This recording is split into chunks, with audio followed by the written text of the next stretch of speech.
Donald Trump is currently in the process of picking the most dangerous, deranged, and cult-like cabinet that we have ever seen. Donald Trump is picking MAGA loyalists who are completely unqualified to do their jobs within this administration, but they are qualified to do one thing, and that's serve Donald Trump, because that is all he cares about with the power that he holds. But things just got a little bit more difficult for Donald Trump in that process of picking those who will be in his cabinet, because we just got the results of the Republican Senate leadership election, and they are not good for Donald Trump. And it's especially bad because it directly impacts how he will be able to select his cabinet and the loyalists he wants around him. And we are going to get into that breaking news. But before we do, if I could quickly ask you to leave a like on this video, and if you haven't already, to hit that subscribe button. It goes a long way, and it really means the world to me. Now, like I said, Republicans just selected their new Senate leadership, and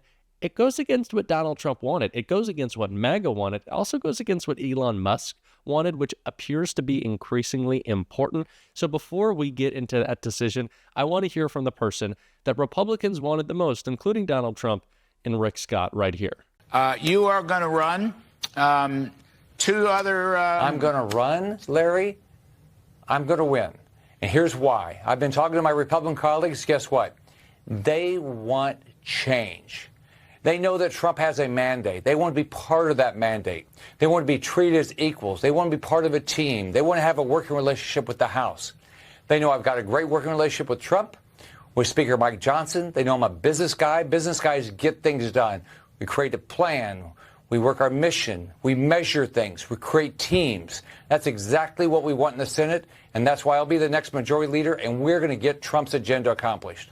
So as you can tell by Rick Scott debasing himself, his whole campaign for Senate leadership was to be really anything that Donald Trump wanted. He said he'll do whatever he needs, no matter what. You can have complete control of the Senate. Donald, run free. And that's why he got the endorsement of Elon Musk. That's why he had the support of MAGA World. Donald Trump was posting polls on his Truth Social feed in which Rick Scott was winning support from MAGA online.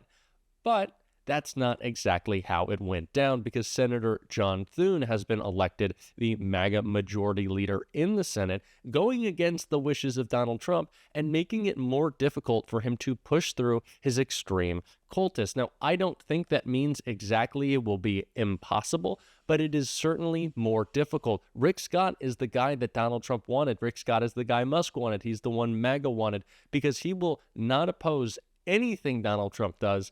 And that's not exactly true of John Thune. And that becomes especially important when we look at the ridiculous cultists that Donald Trump wants in his cabinet, who Congressman Pat Ryan, a Democrat from New York, talked about directly in this clip right here. To the announcement that Trump will nominate Pete Hegseth as Secretary of Defense. Is he qualified? This is such a serious time in the world, and arguably the most serious cabinet position. I just don't think he's a serious person from, I think, an unserious president who dodged the draft 5 times, called our troops suckers and losers, fundamentally misunderstands what selfless service is about, and insulted Gold Star families and Medal of Honor recipients. And sadly, this is not surprising to me, but it's incredibly concerning. Specifically, some of this Wall Street Journal reporting about a proposed executive order about military purges, echoing sort of Stalin's military purges. And Hegseth has been on the record supporting those kinds of things. So we are, especially on the Armed Services Committee, really going to have to keep a watchful eye on somebody like this. He would be the most political. There are already MAGA Republicans, and actually I should just say maybe a little less MAGA, not as ultra MAGA Republicans, questioning the qualifications of Pete Hegseth to be what Congressman Pat Ryan said, maybe the most important position in the cabinet as Secretary of Defense. This guy is a Fox host. Those are his qualifications. He's a Fox host, and he's a Trump loyalist, and he said some of the craziest things I have ever heard from someone who is up for the position that he is the nominee for Donald Trump. And it's not just ridiculous things that he said on Fox about not washing his hands. That's just weird. But stuff like this in a clip that we're about to check out is what should really worry us all. I'm straight up just saying we should not have women in combat roles. It hasn't made us more effective, hasn't made us more lethal, has made fighting more complicated. We've all served with women, and they're great. It just, our institutions don't have to incentivize that in places where not traditionally, over human history, men in those positions are more capable. It's not just the misogyny that we see from Hegseth, but he has also talked about implementing a plan that Donald Trump already announced he wants to go forward with in getting rid of 3- and 4-star generals who would disagree with Donald Trump. Hegseth wants to be part of a purge of the military.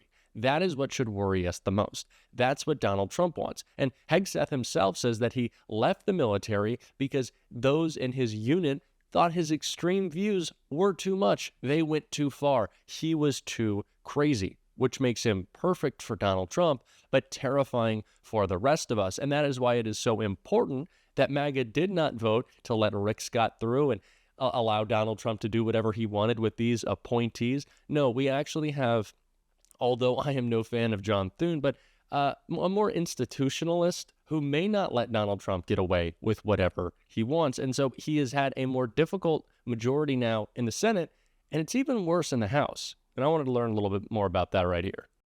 How historically slim are we talking? How slim are we talking? Not as slim as I am, but let's run the numbers here. The GOP leads in just 222 House races. Of course, we haven't called all of those yet, but they lead in just 222. How small is that, Kate Baldwin? How small is it?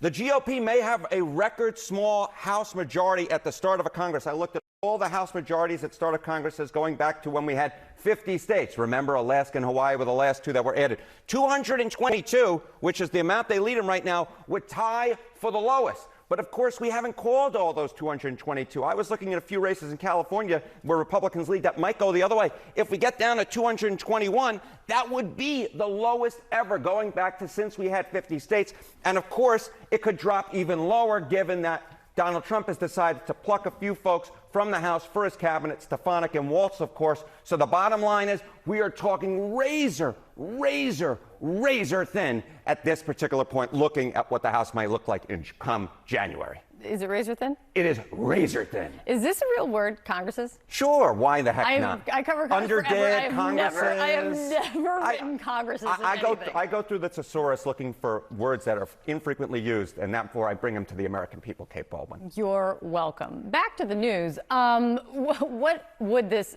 historically razor-thin majority mean for the Republican agenda, what the Republicans in the House want to do, which also means Donald Trump's agenda? Yeah, so, we could get a pretty decent idea by looking at this past House, right? Because this past House had a very thin majority, very similar to the one that I think we're going to be looking at come this January. And guess what? How many bills did this GOP House pass? The fewest in 50 years, down 40% versus the 50-year average. So the bottom line is when you're working with such a thin majority, it's awfully difficult to get things passed just through a Republican House, because although the Republican conference is pretty united, there are still a few folks on either the center part or the far right who might be able to throw something come the other way when you have such a small majority to work with, Kate Baldwin. Just look at last time. I mean, Yeah. What does all of this then mean for special elections that are sure to come during early in the Trump term? Yeah, we already believe they're going to be too. Look, Waltz's seat is safe. Stefanik's seat probably won by Donald Trump by about 20 points. We're still waiting for the final numbers to come in.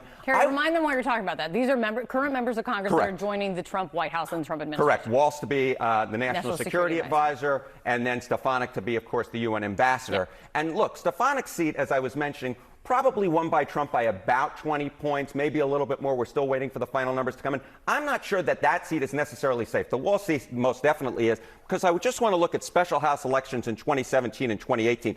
In the median district, in the median election, the Democrats outran Clinton's margin by 15 points, including flipping a seat in Southwest Pennsylvania that Donald Trump won by 20 points. So the bottom line is when you get these special elections that come up, a lot of times Democratic turnout will be extremely high. Republican turnout may be low if history is a guide. Don't be surprised that House majority shrinks even further. It's even more razor. Razor thin. The sharpest razor, straight razor. Which Harry clearly doesn't use. Just kidding. We love you. Thank you. John.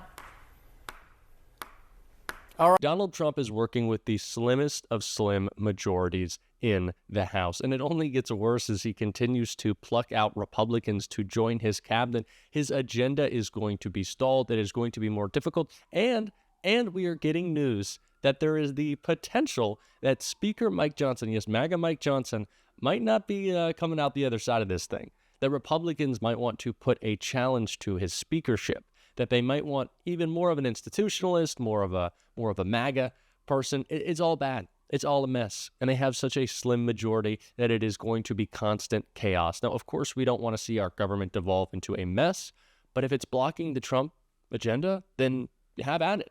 Fight within yourselves. We're happy to see the civil war. We encourage it, actually. MAGA, go for it. It would be great. It would be great. And we are going to be covering all of that and talking about the ways that we can push back. And if you want to support that, as always, you can hit that subscribe button. You can leave a like on this video. And if you stuck around at the end, you can drop a blue heart in the comments. And until next time, I'll see you soon.